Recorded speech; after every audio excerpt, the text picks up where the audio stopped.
Hey guys, so in today's video we will learn how to order the data using the where method in the Cloud Firestore. So without wasting any time, let's get started. So where we have used order by in the previous video, we will use the where method. So let's replace it by the where method. Okay, where, and then let's delete the data from the inside. So we have to pass three values here. So okay.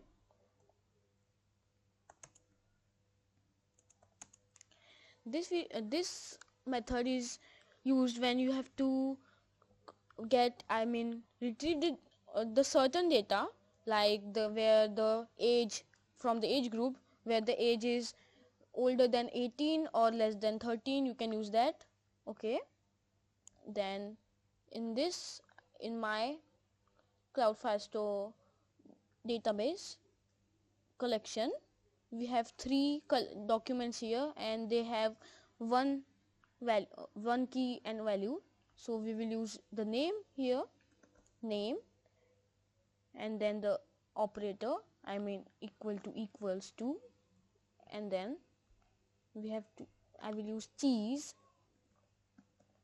Okay, let's reload the web page and let's see if it is there or not. Okay, it is there, so it's working. Okay, let's try with the marshmallow.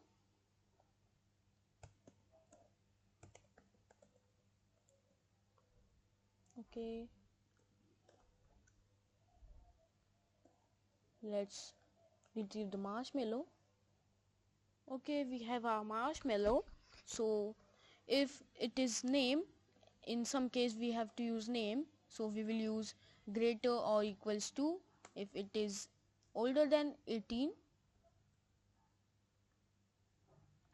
less than, not less than, greater than, so 18, you can use 18, or less than 40, you can use any operator here, arithmetical operator here. So this is the where method from you can order the things or query the things. So that it is for today, guys.